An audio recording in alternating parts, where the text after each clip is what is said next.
Assalamualaikum warahmatullahi wabarakatuh. Kami dari Pancasila kelas B Teknik Arsitektur dengan anggota Sabrina Marsha Asila D3190030, Kalsum Farajihan D3190032, Dewi Nur Fatimah D3190048, Farah Catherine Andina Handri Putri D3190072, dan Ragil Ulanda D3190095 ingin menjelaskan bagaimana sih mekanisme yang tepat dalam melaksanakan musyawarah mufakat. Yang pertama yaitu musyawarah. Musyawarah berasal dari bahasa Arab, yaitu dari kata syawaro, yang berarti berunding, uruk rembuk, atau mengatakan dan mengajukan sesuatu. Sedangkan secara bahasa berasal dari bahasa Arab, yaitu syuro dan asyuro. Syuro yang berarti mengambil, melatih, menyodorkan diri, dan meminta pendapat atau nasihat. Sedangkan asyuro artinya meminta sesuatu. Kata syuro bermakna mengambil dan mengeluarkan pendapat yang terbaik dengan menghadapkan suatu pendapat dengan pendapat yang lain. Dari pengertian tersebut dapat disimpulkan, syuro artinya memusyawarahkan perbedaan-perbedaan pendapat dengan sesuatu untuk melahirkan kebaikan dan kebenaran yang ada di dalamnya.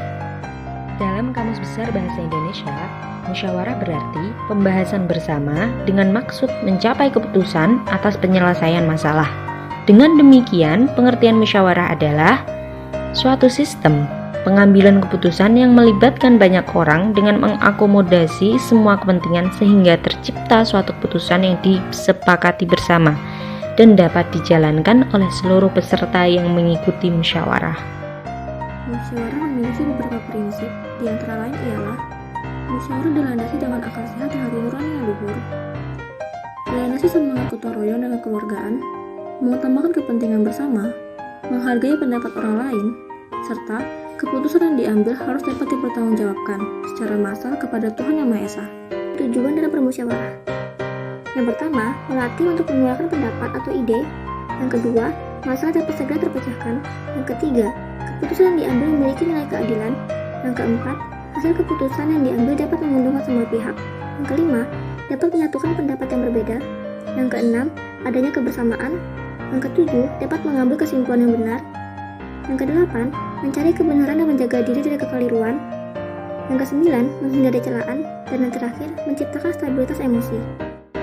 Cara musyawarah. Yang pertama, peserta musyawarah harus hadir sebelum musyawarah dimulai. Yang kedua, musyawarah dimulai ketika jumlah peserta telah mencapai quorum atau penetapan jumlah minimum anggota yang harus hadir. Yang ketiga, ada susunan kepanitiaan seperti ketua, notulis, dan peserta musyawarah. Yang keempat, setiap peserta berhak menyampaikan pendapat. Dan yang kelima, setiap peserta harus menghargai pendapat orang lain.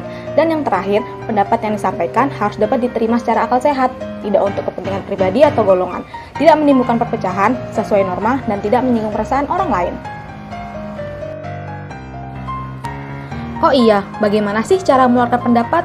Yang pertama, kita harus mengancungkan tangan sebagai tanda izin berbicara ya. Lalu berbicara setelah dipersilahkan.